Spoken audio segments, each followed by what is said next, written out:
أعوذ بالله من الشيطان الرجيم پناہ مانگتا ہوں میں اللہ کی شیطان مردود سے۔ بسم اللہ الرحمن الرحیم، شروع اللہ کے نام سے جو سب پر مہربان اور نہایت رحم کرنے والا ہے۔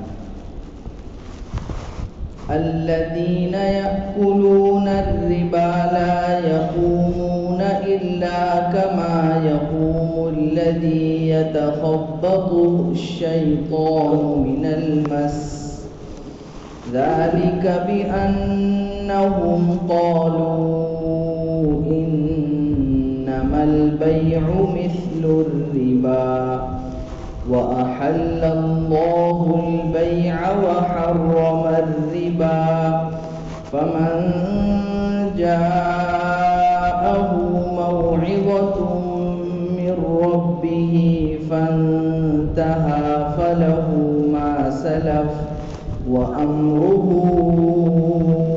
إلى الله ومن عاد فأولئك أصحاب النار هم فيها خالدون۔ جو لوگ سود کھاتے ہیں وہ قیامت کے دن اس شخص کی طرح سے اٹھیں گے جس کو شیطان نے چھو کر پاگل بنا دیا ہو، اور ایسا اس لیے ہوگا کہ انہوں نے کہا تھا کہ تجارت اور خرید و فروخت بھی تو سود ہی کی طرح ہے، حالانکہ اللہ تعالی نے تجارت کو حلال بنایا ہے اور سود کو حرام قرار دیا ہے۔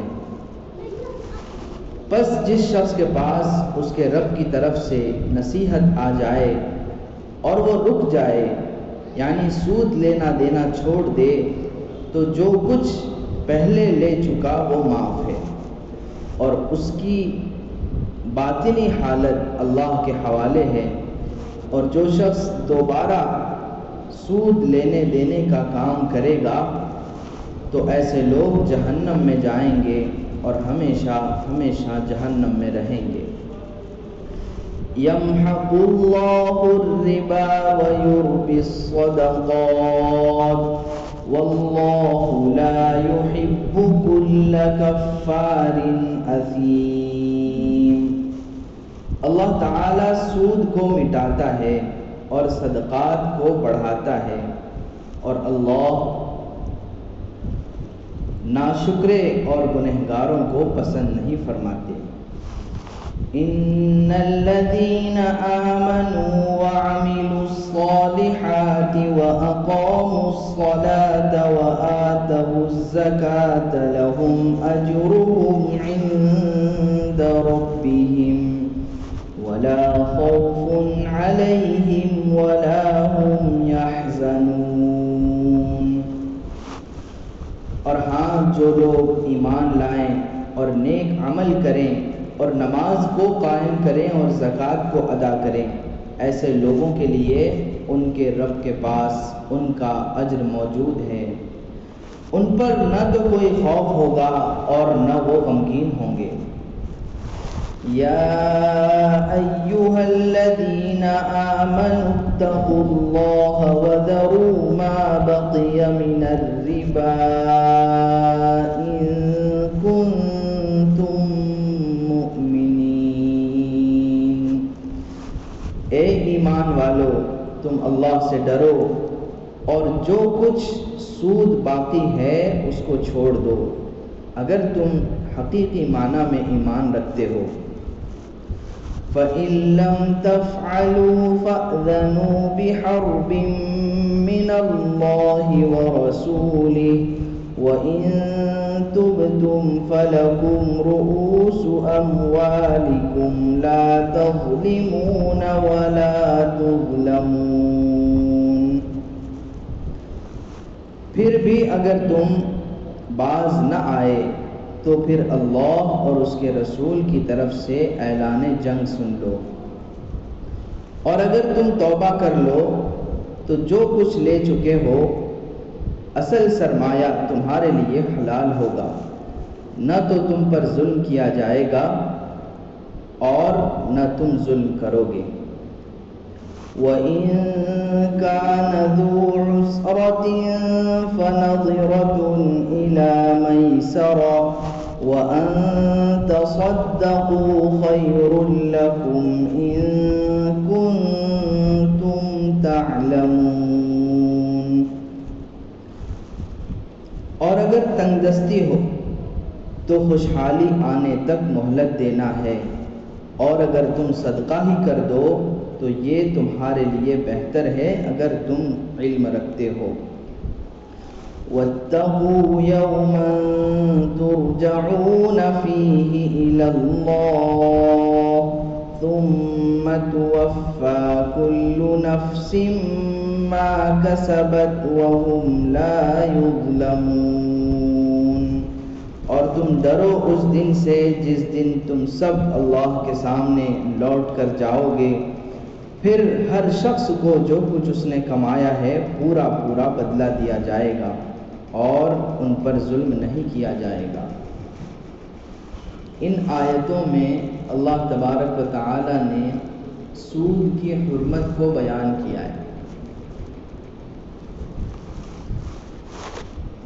اسلام نے کفر اور شرک کے بعد سب سے زیادہ اگر کسی چیز کی برائی کو بیان کیا ہے تو وہ سود ہے، جس کو ہم اپنی زبان میں پیاز بولتے ہیں۔ اتنا سخت گناہ ہے اللہ کی نگاہ میں سود لینا اور سود دینا کہ کفر اور شرک کے بعد سب سے زیادہ برائی قرآن اور حدیث میں جتنے سخت انداز سے بیان کی گئی ہے وہ سود کی بیان کی گئی۔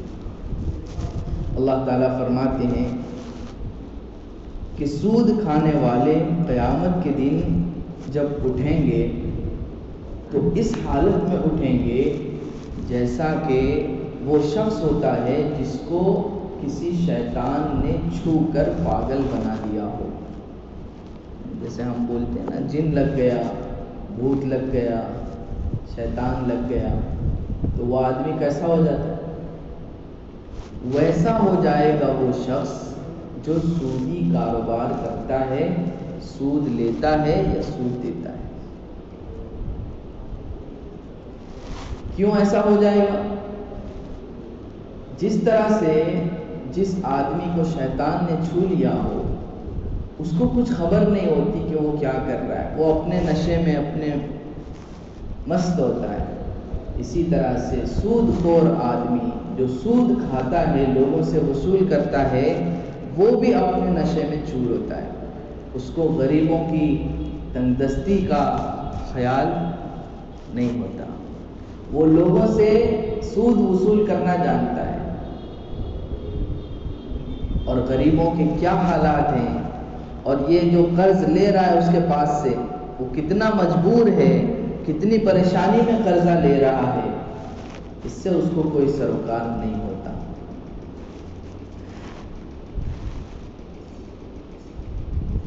اور ایسا اس لیے ہوگا کہ یہ لوگ دنیا میں کہتے تھے کہ سود کو اللہ نے کیوں منع کیا، اس کی کیا وجہ ہے؟ یہ بھی پیسہ کمانے کا ایک طریقہ ہے، جیسے تجارت ایک پیسہ کمانے کا طریقہ ہے، سود بھی پیسہ کمانے کا ایک طریقہ ہے۔ پھر اس کے حرام ہونے کی وجہ کیا ہے؟ یہ لوگ ایسا کہتے ہیں۔ تو اللہ تعالیٰ نے ان کو سمجھانے کے بجائے کہ سود میں اور تجارت میں فرق کیا ہے، یہ سمجھانے کے بجائے یہ کہا کہ اتنی بات تمہارے لیے کافی نہیں ہے کہ احل اللہ البیع وحرم الربا، اللہ نے تجارت کو حلال کیا اور سود کو حرام کیا، اللہ کا حکم تمہارے لیے کافی نہیں؟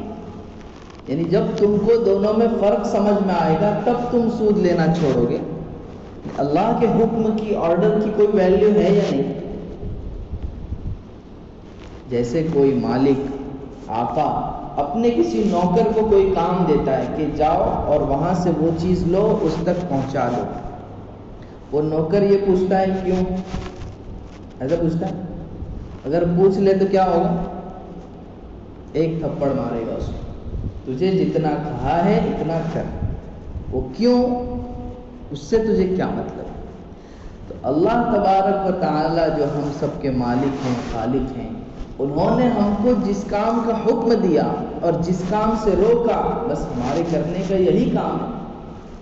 کیوں، کیا، یہ سوال کرنا ہمارے بس کی بات نہیں ہے، لیکن پھر بھی سمجھنے کے لیے اگر ہم غور کریں تو پتہ چلتا ہے کہ تجارت ایسی چیز ہوتی ہے کہ جس میں نفع اور نقصان دونوں باتوں کا احتمال ہوتا ہے۔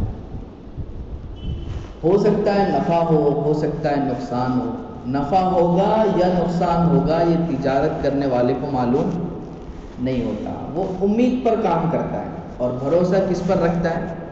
اللہ پر، کہ امید ہے کہ اللہ میری تجارت میں برکت دیں گے، میں نفع کماؤں گا۔ لیکن نقصان بھی ہو سکتا ہے، تو اس کی نظر اللہ کی ذات پر ہے۔ برخلاف سود لینے والا، اس میں نفع متعین ہے۔ 1000 روپے میں نے قرضہ دیے اور اس سے کہا کہ جب تم 6 مہینے کے بعد لوٹاؤ گے تو 1200 لوٹاؤ، اس میں نفع فکس ہے، نقصان کا کوئی آپشن نہیں ہے۔ اور دوسری بات یہ ہے کہ تجارت اللہ نے دنیا میں جو چلائی ہے، یہ اس لیے چلائی ہے تاکہ ہر ضرورت کی چیز ہر آدمی تک پہنچ سکے۔ ہم دکانوں سے لین دین کرتے ہیں، اپنی ضرورت کی چیزیں خریدتے ہیں، وہ چیزیں ہم گھر میں بیٹھ کے کیوں نہیں بناتے؟ کپڑا ہم مارکیٹ سے جا کے خریدتے ہیں، گھر میں بیٹھ کے کیوں نہیں بناتے؟ چاول دکان سے خریدتے ہیں، تیل دکان سے خریدتے ہیں، گھر میں بیٹھ کے کیوں نہیں بناتے؟ بنا سکتے ہیں۔ دنیا میں ہماری ضرورت کی جتنی چیزیں ہیں، ہر آدمی اپنی ساری ضرورتیں خود نہیں پیدا کر سکتا، اس لیے تبادلے کی ضرورت پڑتی ہے۔ جو تیل والا ہے اس سے تیل خریدنے کی ضرورت پڑتی ہے، جو کپڑا بناتا ہے اس سے کپڑا لینے کی ضرورت پڑتی ہے، اور جو چیز ہم کاروبار کرتے ہیں وہ ہم دوسروں کو دیتے ہیں، پرووائڈ کرتے ہیں۔ تو تجارت دنیا کی ایسی ضرورت ہے جس سے ہر آدمی کو اس کی ضرورت کی ساری چیزیں مل جاتی ہیں، اور اس میں مناسب نفع کما کر لینا یہ بالکل رائٹ ہے، سمجھ میں آنے والی بات ہے۔ لیکن سودی کاروبار، سودی قرضہ دے کر قرض کے اوپر پیسہ کمانا، اس کی کوئی ضرورت سمجھ میں نہیں آتی۔ کرنسی جو بنائی گئی ہے، نوٹ، یہ تبادلے کے لیے بنایا گیا ہے، تاکہ آپ کو چاول خریدنے ہیں تو آپ کرنسی دو، چاول لو، کپڑا خریدنا ہے کرنسی دو، کپڑا لو، گاڑی خریدنا ہے کرنسی دو، گاڑی لو۔ تبادلے کے لیے کرنسی کو بنایا گیا ہے۔ 1000 روپے دے کر 1000 روپے کی چیز لو، برابری کے ساتھ۔ کرنسی کو پیسہ کمانے کے لیے نہیں بنایا کہ کرنسی دو اور اس پر ایکسٹرا کرنسی لو، اس کو سود کہتے ہیں۔ بات سمجھ میں آ رہی ہوگی شاید، نوجوان ساتھی بیٹھے۔ تجارت کا مقصد دنیا کی ضرورت ہے، سود کا مقصد غریب کی مجبوری سے ناجائز فائدہ اٹھانا ہے۔ تجارت میں ہم 100 روپے دے کر 100 روپے کی چیز خریدتے ہیں تو خریدنے والا اس پر راضی ہوتا ہے، لیکن جو سودی قرضہ لینے پر مجبور ہوتا ہے، وہ پریشان ہو کر قرض لینے کے لیے آیا ہوا ہے، وہ خوشی سے نہیں آیا ہوا ہے، اس کے پاس پیسے ختم ہو چکے ہیں، اس لیے وہ کسی سے قرض ادھار لینے کے لیے آیا ہوا ہے۔ اب اس کی یہ مجبوری ہے، وہ سامنے والا جانتا ہے، اس کی مجبوری سے فائدہ اٹھاتے ہوئے 100 کے 150 وصول کرنا، یہ اس کی مجبوری کا غلط فائدہ اٹھانا ہے، یہ سود ہے۔ کسی ضرورت مند کی مجبوری سے ناجائز فائدہ اٹھانا، اس کو سود۔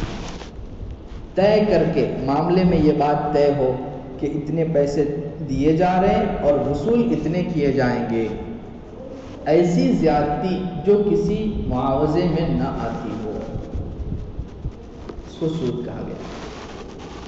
تو اللہ تبارک و تعالیٰ فرماتے ہیں کہ جب تمہارے سامنے اللہ کا یہ حکم آ جائے، جیسا کہ ابھی ہمارا مذاکرہ ہو رہا ہے، قرآن پاک کی آیت پڑھ کر ہم سمجھ رہے ہیں اللہ کا حکم ہمارے سامنے آ رہا ہے کہ سود حرام ہے، تو فرماتے ہیں کہ جب اللہ کی طرف سے نصیحت تمہارے سامنے آ جائے اور رک جائے وہ آدمی سودی کاروبار کرنے سے، تو اللہ رب العزت کے یہاں اجر پائے گا، اور جو آدمی پھر بھی سودی کاروبار کرتا رہے تو ایسا آدمی اس حکم کا انکار کرنے کی وجہ سے جہنم میں جائے گا اور ہمیشہ ہمیشہ جہنم میں رہے گا۔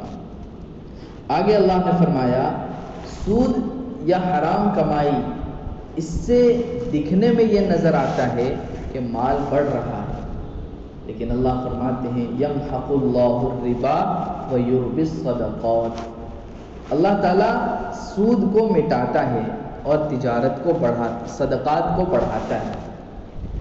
سودی رقم ہم وصول کر رہے ہیں، سود وصول کر رہے ہیں، بیعت وصول کر رہے ہیں، لوگوں سے لے رہے ہیں، ہم کو لگ رہا ہے ہمارا مال بڑھ رہا ہے، حرام آمدنی ہم کما رہے ہیں، دکھ رہا ہے کہ پیسے بڑھ رہے ہیں، زیادہ ہو رہے ہیں، لیکن حقیقت میں یہ مال بڑھ نہیں رہا ہے، وہ مال بے برکتی کا شکار ہوگا اور ایسی ایسی جگہوں میں خرچ ہوگا کہ آدمی پریشان ہو جائے۔ اس کی مثال ایسی ہے جیسے ایک آدمی کو کوئی ایسی بیماری ہو جائے کہ جس کی وجہ سے اس کا بدن پھول کے پہلوان کی جیسا موٹا ہو جائے، اتنا بڑا منہ ہو رہا ہے، اتنے بڑے بڑے ہاتھ ہو گئے، اتنے بڑے بڑے پاؤں ہو گئے، کوئی خطرناک بیماری نے اس کو اتنا بھلا دیا ہے، کوئی اس کو پہلوان کہے گا؟ دکھنے میں تو وہ بڑا موٹا تگڑا دکھ رہا ہے، باڈی بلڈر نظر آ رہا ہے، لیکن تھوڑی دیر میں یہ دنیا سے جانے والا ہے۔ دکھنے میں بڑا ہوا ہے لیکن وہ بیماری سے بڑا ہے، وہ کوئی طاقت سے پہلوان نہیں بنا ہے۔ تو سود لے لے کر جو مال بڑھایا جاتا ہے یا حرام کمائی کے ذریعے سے جو مال بڑھایا جاتا ہے، اس کی مثال بھی ایسی ہے۔ دکھنے میں نظر آ رہا ہے کہ مال بڑھ رہا ہے، لیکن حقیقت میں وہ مال بڑھ نہیں رہا ہے بلکہ وہ بیماری کا مال ہے، وہ بہت جلد اپنے انجام کو پہنچنے والا ہے۔ آگے اللہ تعالیٰ فرماتے ہیں کہ اے ایمان والو تم سودی کاروبار کو چھوڑ دو، اگر تم پھر بھی نہیں چھوڑو گے تو اللہ کی طرف سے اور اس کے رسول کی طرف سے اعلان جنگ سن لو۔ کتنی سخت بات ہے، دیکھو سزا کی بات نہیں بتائی، سیدھے سیدھے اعلان جنگ، لڑنے کے لیے میدان میں آ جاؤ۔ کس سے لڑائی؟ اللہ اور اس کے رسول سے۔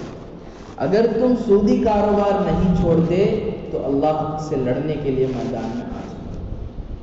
کتنی سخت بات ہے۔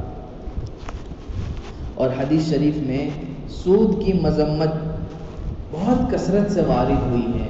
اللہ کے نبی صلی اللہ علیہ وسلم نے فرمایا، حدیث شریف میں آیا ہے، لعن رسول اللہ صلی اللہ علیہ وسلم آکل الربا وموکلہ وکاتبہ وشاہدیہ، کہ سود کھانے والے پر اللہ کے نبی نے لعنت فرمائی، سود لینے والے پر بھی لعنت فرمائی، سود دینے والے پر بھی لعنت فرمائی، اور سودی کاروبار کو لکھنے والے پر بھی لعنت فرمائی۔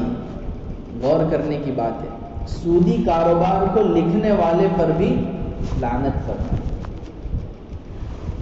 جو بھی ایسے کام ہیں جو دو آدمیوں کے سودی معاملے کو درج کرنے کا کام کرتا ہے، ملازمت اس کی اس طرح کی ہے، نوکری اس کی اس طرح کی ہے کہ اس کو سودی ویوہار لکھنا پڑتا ہے، سودی کاروبار کا حساب اور اکاؤنٹنگ کرنا پڑتا ہے، ایسی ساری ملازمتوں کو علماء نے ناجائز بتلایا، اور اللہ کے نبی نے سودی کاروبار کو لکھنے پر بھی، لکھنے والے پر بھی لعنت فرمائی، اور جو اس سودی کاروبار میں گواہ بنتا ہے، ساکشی دار، اس پر بھی لعنت فرمائی۔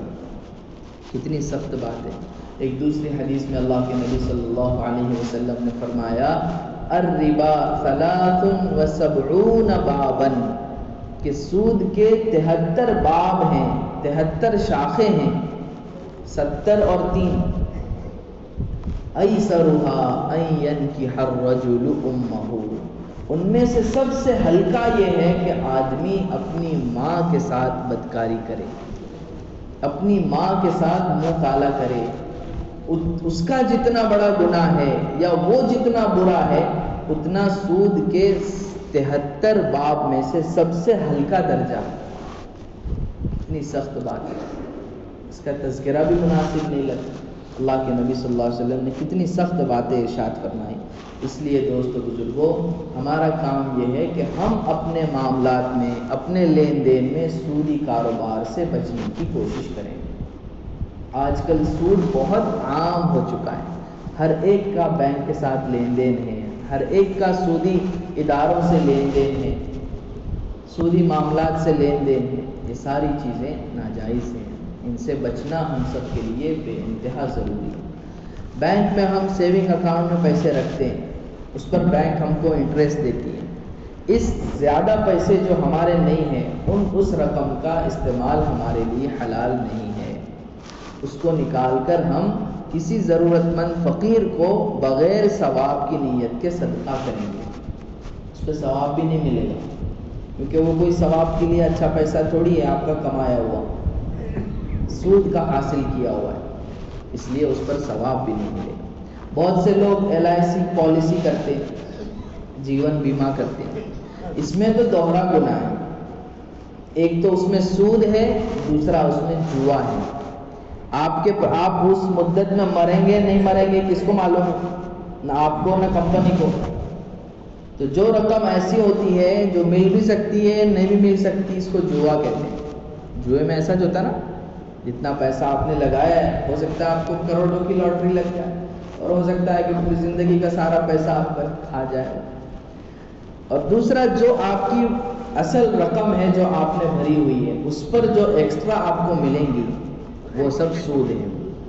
اس لیے LIC پالیسی، جیون بیمہ کرنا بھی علماء نے لکھا ہے یہ بھی جائز نہیں ہے، اس سے بھی بچنے کی کوشش کرنی چاہیے. اس کے علاوہ جتنے سودی معاملات ہیں آج کل بہت عام ہو چکے ہیں، ان سے بھی بچنے کی ہم سب کو کوشش کرنا ہے. انشاءاللہ کریں گے سب ساتھی. اللہ رب العزت ہمیں عمل کی توفیق عطا فرمائے. وآخر دعوانا الحمد للہ رب العالمین.